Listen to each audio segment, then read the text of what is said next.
Now then, guys, welcome to Droz Gaming. I'm Luke. This is my Chelsea Saving Football Manager 2020, and this is about my 10th time trying to record this frigging video today. So, thank you to start with everyone that subscribed to the channel recently. I've had 8 new subscribers recently. It's been awesome.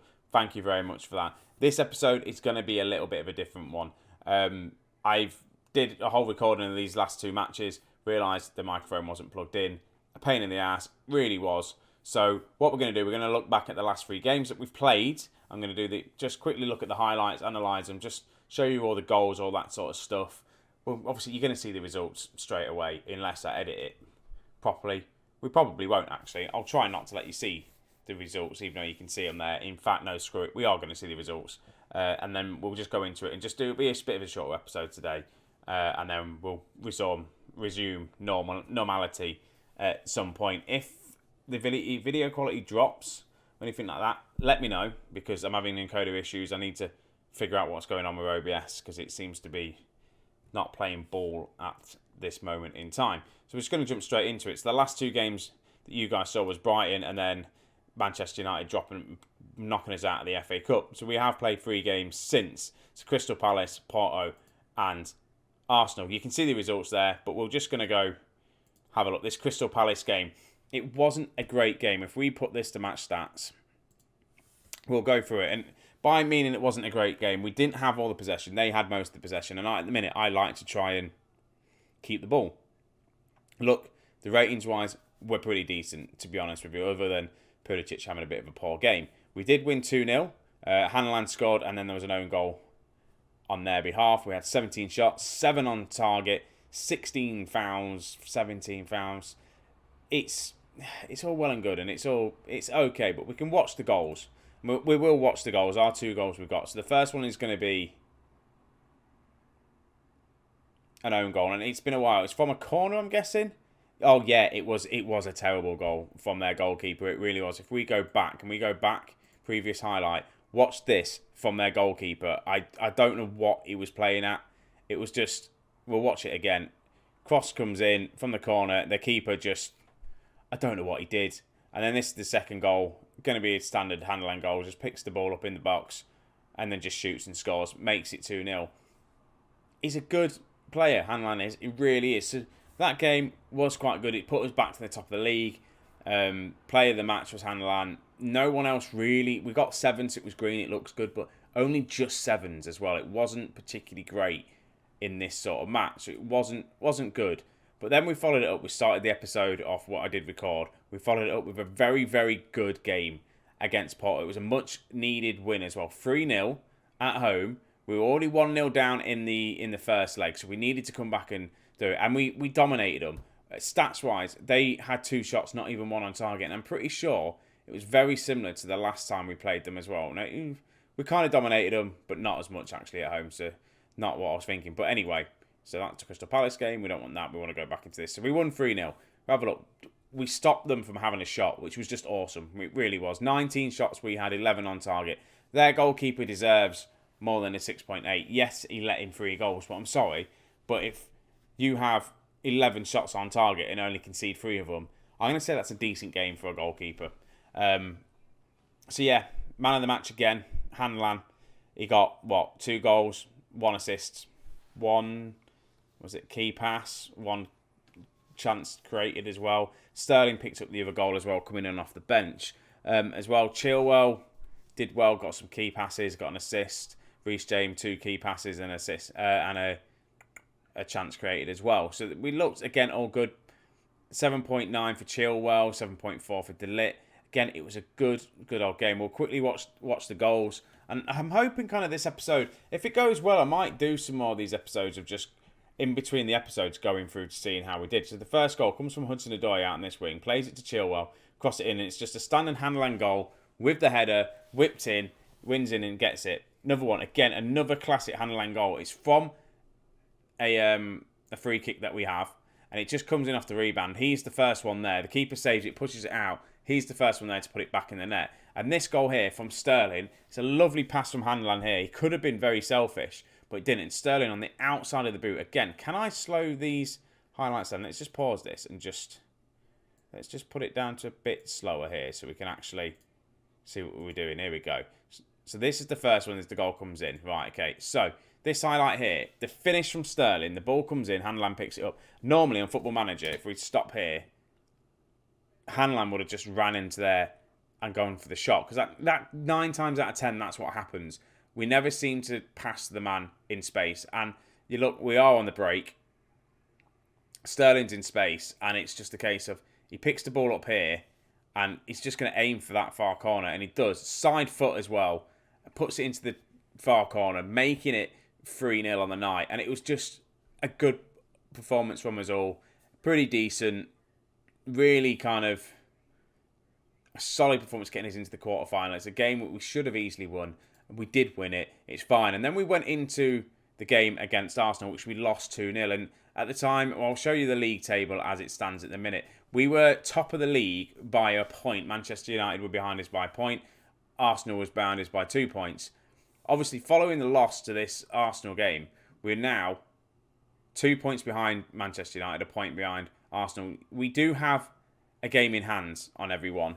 Man City have 2 game in hands on us, and I think our game in hand is the Man City game that is coming up. So again, it's a much needed win. If we don't win that, I think again it's just going to be a lot tighter finish to the league than I thought it was. Hopefully, though, we can still push. We want to win this league, so we'll have a look to see what happens in this Arsenal game. And they were just so much better. Smith Rowe got man of the match for them, and he was sensational down their left hand side. Throughout the game, we had Donnarumma, James, and De Ligt. They were all anxious, all kind of couldn't get into the game. They were a bit, when they're just not in it, they're nervous, all that sort of stuff. There wasn't great. If you have a look, all the possession, all the shots, we just weren't good at all. If we go into the analysts here, I've not really looked at the heat maps or anything like that. If you have a look at their heat maps, considering we're set up to play, well, we were quite narrow. If you look at this, actually, looking at it, we didn't get it out to the wings. We didn't really play anywhere. We didn't get any touches in their box at all. You look at the way Arsenal played, and they're just very, very strong down that right-hand side, left-hand side as well. They were literally focused down that right-hand side, getting the crosses in, and Smith Rowe was kind of getting on it. Very midfield-wise as well, just doing really, really well. The player analysts as well, we have a quick look. The Arsenal shots don't really show you much, actually. What was it? 2 goals for Smith Rowe. They've done really well. If we can go to the time, I don't really know. I've not really played around with this. What do you do? Click on a player and see what's what? No, okay. So that's that. We've got all the match stats here. We've got it all here, all the player ratings, all that sort of stuff. We've seen that. Again, can we look at anything else? Team analysts. We can look at all the key passes and shots. We'll go into that a bit more detail. I might play around with that a little bit more. So we'll have a look at the goals. And we'll see where we went wrong with the goals. It's both Smith Rowe. Very good goals from him as well. From him. And it just comes picking up here. If you have a look, we are kind of the back fours there. That's Chilwell there. Look how narrow we are playing. I think I need to set the team to play a little bit more wider. Because obviously they've got Bella in there, the right back. They've got Pope there. Fisher is there. And then we've got Smith Rowe here. They're both offside. We're pushing up a little bit. They're playing. So we're going to try and win this ball and play on the counter. And we kind of push up. The only problem is now we've pushed up. Reece James is not marking Smith Rowe. We've got the back 4 here. But in my mind, it's too narrow. It really is too narrow. The ball comes across, heads it, and then there's the goal. Nice little 1-2 between the 2 Arsenal players. If we just go back again from this goal. Again, let me just slow it down a little bit so I can have a look. So it just comes, again, it's just a nice little quick 1-2. So Smith Rowe picks the ball, heads it, and with the header, there's no one on him, really. It's either Christensen's job or De Ligt's job. And De Ligt should have been a lot tighter on Fisher here to win the ball, to stop him from getting that up. Reece James is massively, he should be a lot closer. Reece James should be here marking Smith Rowe, but he's not. So when the ball comes back, he has plenty of time to just shoot a rocket into the top corner. Keeper couldn't do anything about it. Reece James should have been a lot tighter marking on him. And I probably should have set that, really. And again, Bellerin comes here, whips the cross in. And then Reece James not tight on Smith Rowe. And he gets the header. And it's, again, probably down to my man marking settings. Should have maybe set Reece James up to probably just sit and tight mark Smith Rowe, and that's the other thing I don't do in the games. I don't tend to I don't tend to set opposition instructions. I need to probably do that. I'll probably start doing that from now on because we need to do it. I think Reece James definitely, the wingers, is not good. Looking at that heat map, probably need to play a little bit wider, try and get the ball out to the wingers and pull it in and just push the team out wider instead of just being a narrow clumped kind of thing. We need to just push out as a team, but hopefully we can change that. We have got Man City coming up next and Aston Villa. The next 2 episodes I'm going to be doing, it's going to be whoever we've got in the quarter-final of the Champions League and then Tottenham, and then we'll follow that up by the next game and then Liverpool. And we are coming to the business end of the season. We've got Manchester United, the second to last game, the penultimate game. That is definitely going to be a title deciding game. Man City, obviously, it's going to be offline. You're not going to see it. That is going to have to be a must-win game. You look at the games you've got here, Man City, Tottenham, Liverpool, Manchester United, all of them have got to be winnable games. We have to win them. And then the other games, we just have to win everything. That's the problem with it. You can't lose points. And if you have a look, we have dropped points recently. Burnley's beaten us in the league. We've got Porto that have beaten us. And it's not been the greatest of seasons, but the players are there and kind of doing well.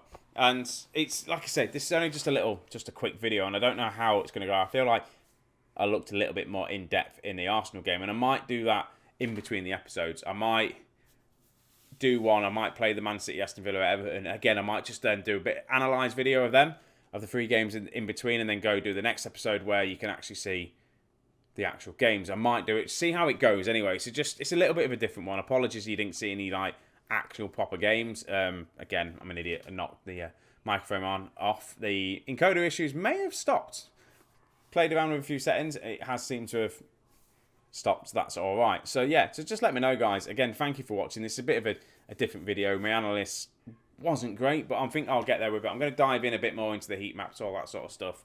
We can have a look. So I've not done it properly. I'm also going to go start playing around with tactics as well with the set pieces because I haven't done that yet at all, and see if we can start scoring some goals from kind of corners anyway, because we tend to not score any goals through corners. We'll see how we do from there. So that's it. I'm gonna end this episode here. Thank you very much for watching. Sorry again, it's just a bit different, but let me know if you enjoy this sort of episode.